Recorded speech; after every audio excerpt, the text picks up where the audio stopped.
I think there's a realization, not just for him, but the whole team, that the notion that this would somehow be very quick and easy has finally sunk in. And there's a reason why other presidents haven't done this in the past. We don't know exactly what has changed for President Trump, but I think the difficulty of negotiating an agreement, and of course, with these pauses in between, really has hit reality. This is a very, very hard one to walk away from in any kind of meaningful sense. But I mean, it's really kind of defined his year this year so far, much more than anything domestically, or much more than even other international things.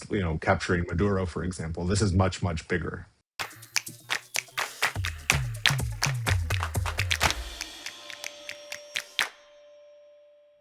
Hey, Bernie. Hey, Katrina. Good to see you guys again. It's been a week again of so many different topics from the domestic front to the foreign policy front. But I thought, it's a good opportunity for us to once again come back to the war in Iran because we've seen several developments there.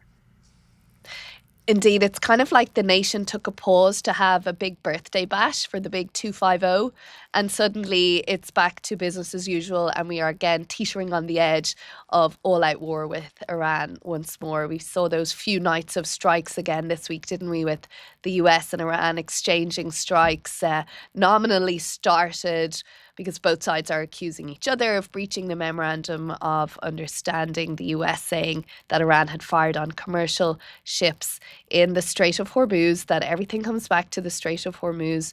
And so the US retaliated for that, Iran retaliated for that. And here we are, as I say, teetering on the edge once again. And it's a huge challenge for the White House too, because they had kind of had a break from all the discussion of high prices, of the various economic issues that Americans had been concerned about, and now with this possibility of renewed fighting, it's kind of come back to where we were just a few weeks ago, that the White House had like a brief reprieve from. And you mentioned that pause, Katrina, for the America 250 celebrations here. Well, there was also a pause for the Iranians as they had their long funeral events and processions for the late Ayatollah Ali Khamenei, who, of course, was killed on the first day of the war. And the idea was negotiations wouldn't happen during that time. And yet we did see strikes break out, indeed, during that time. I mean, it wasn't really a pause in the end, was it? Because the US was striking as the remains were moving around various countries in the region, and Iran was responding. I think also, I mean, the other issue for the White House is that a lot of the discontent that had been felt here in Washington on Capitol Hill, that immediately once these strikes resumed in Iran after the exchanges of fire, I mean that conversation started all over again, including I think from Republicans, although they've kind of largely been silent. I think that's kind of a big problem for President Trump, that now this conversation's even taking place again.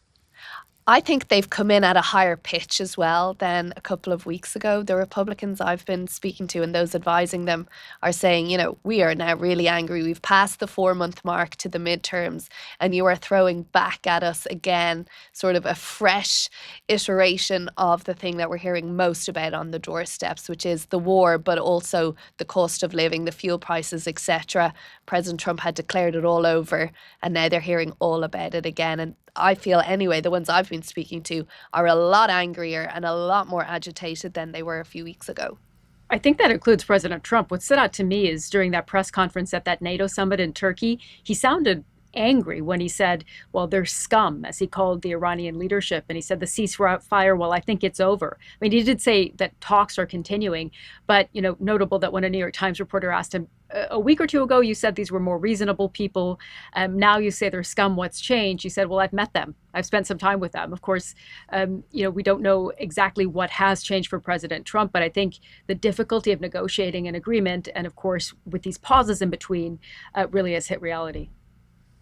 That for me also was the thing that stood out the most from President Trump's visit to Turkey for the NATO summit. Just, he had always, even during the height of the conflict, there had been kind of always kind of a shred of optimism about the negotiations, about how things were going in his public statements. And that seemed, at least in the actual press conference in Ankara, largely absent to me. I think he kind of walked it back a bit when he spoke to reporters on the plane, that he doesn't think that there's going to be a full-scale return to conflict. But certainly, I mean, he sounded much more pessimistic about this than I kind of think he has since the very beginning back in late February.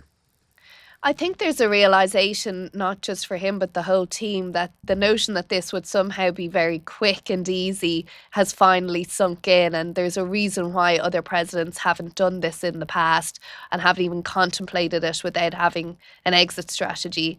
And he's now realizing, and again, I think he's hearing it from Republican Party colleagues, that we are in a worse position, as in the US is in a worse position now than it was on the 27th or 28th of February because of the Strait of Hormuz. And Iran has realized that this is this most amazing bargaining chip and that they have the capacity to shut down the world economy almost exclusively whenever they want to. And there's nothing that sort of the Americans can offer that can take that away without offering things that are completely unpalatable to this nation.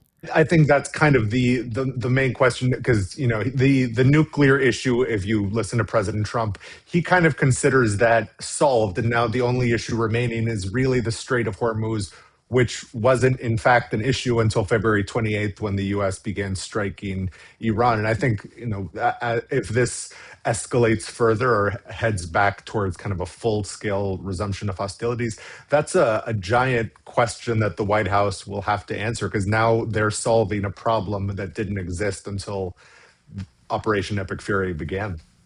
And I think a real irritant for President Trump is actually the messaging. Iran, with its bluster in its tone towards the Americans, of course, we've seen President Trump use really threatening language as well.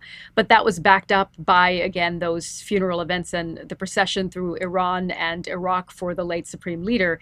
And you saw these massive throngs of crowds. And some of our BBC Persian colleagues were telling me that's a show of strength. That's meant to send a message as well, to show Iran's influence among Shia Muslims, Iran's influence in the region.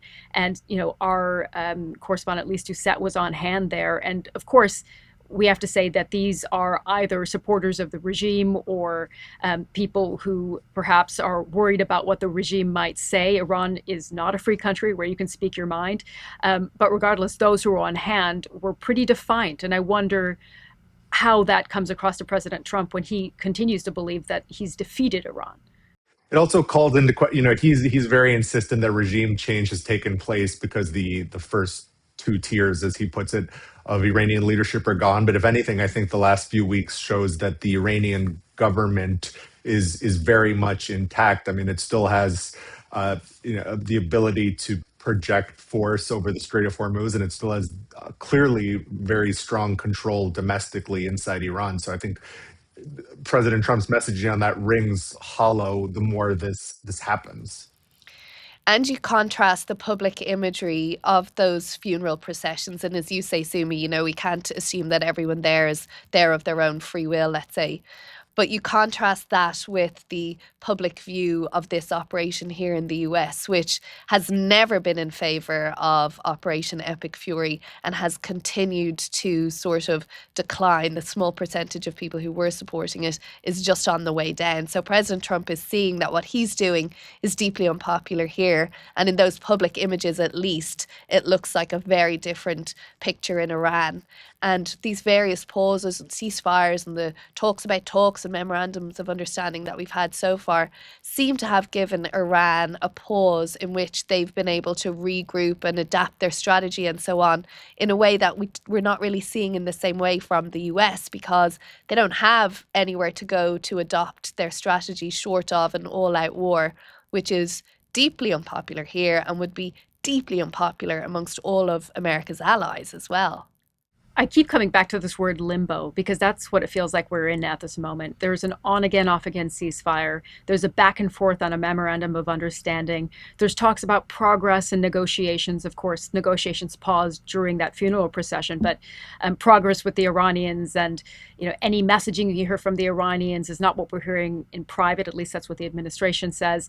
And yet we end up at the same place, which is a disputed control over the Strait of Hormuz, disputed comments over Iran's nuclear program, and also the continuing dispute over Hezbollah in Lebanon. And I wonder if this continues in this limbo phase. And I know this is a question we've raised on this pod before. At what point does President Trump just wash his hands of the whole thing and say, I tried to make a deal with them, it didn't work, and we're going to find some sort of kind of temporary agreement, or at least leave things where they stand? I mean, I don't know how palatable that is to him.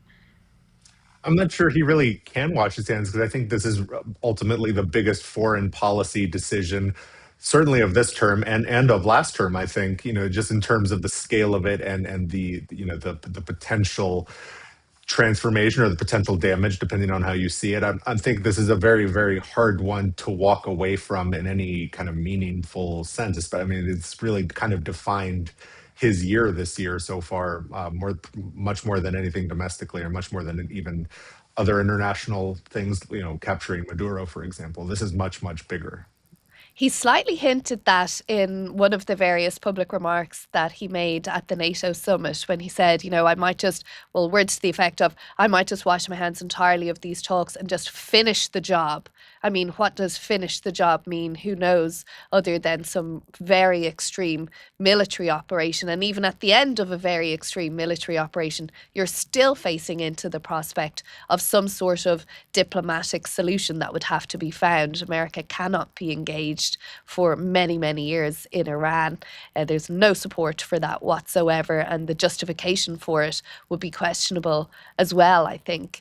And I think the president is reached a point where he wants to get out. I mean, he's declared it over already. He declared Operation Epic Fury over. Then you're in this memorandum of understanding phase. There was the initial tip-tap exchange of strikes just to sort of say, we've got our side, you've got your side, but let's keep talking. And now it seems to be into an escalatory phase that doesn't have a clear exit from. And the US has put everything on the table, not just the Strait of Hormuz. But I was speaking to someone who helped negotiate the original deal in the Obama era, the JCPOA, Joint Comprehensive Plan of Action.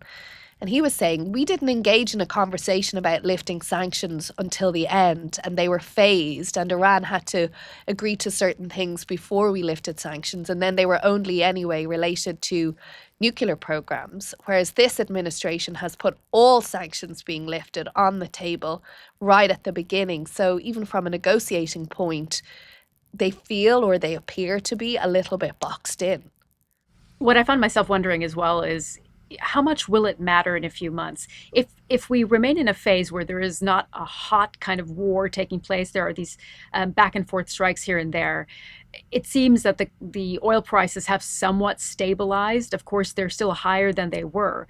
But as people's attention perhaps turns away from Iran, will it play a big impact in midterm elections? Of course, Democrats will put it front and center. But if President Trump does turn his attention back to domestic politics, it could be that many American voters are not thinking so much about it, unless, of course, they see these ads and this push from Democrats. But it really had me thinking about how much it's going to influence how voters feel on that midterm election day. I think ultimately the question is, if those petrol prices remain elevated at the pump, how much voters get the sense that the cumulative cost since the beginning, including all this back and forth during the MOU period, how much that has cost them. I think, if people come to a realization that over time it's cost X or X amount of money, then I think that really does matter in the midterm elections, because that's something the Democrats can point to, with numbers and bring it to voters. People don't even need the Democrats to point it out. The money that everybody has spent filling their car up, on their home fuel, on their flights, on their fertilizer, on their food, on everything that's gone up in the last few months, they won't ever get that money back. So even when you get to November, you still, even if the fuel prices stabilise, you're never getting that money back. You're worse off this year than you had budgeted for. And you'll be heading into the holiday season, perhaps having had to chip into your savings earlier in the year. You don't need a political ad to remind you of that. You just look at your bank account. And I think that's the real problem. And speaking to some Republican strategists about that this week, they say we're not going to be able to outrun that. It doesn't matter what happens from here on. It's there, it's baked in, and it's going to cost us. And you're seeing it in polling for independents in particular, saying, no, we're done now. We're out. I was speaking to one Republican analyst this week who's particularly focused on economic messaging. And her point was, she kept coming back to, we need now to focus. We need now to focus on what that message is. And if that message is, yes, those prices are a bit higher, but look how we've reduced costs for you on XYZ. Look at that tax refund you got. Well, that can win, but we have to focus on it. But of course, we know President Trump isn't the most, let's say, disciplined campaigner when it comes to saying our message. And the clock is really ticking. I mean, the midterms aren't that far away at all. So if they, shift that message, it needs to happen kind of now. Absolutely. Well, we will talk more about shifting messages and everything else that happens between now and next week. A pleasure, as always, to talk to you both. Bye, guys. Bye.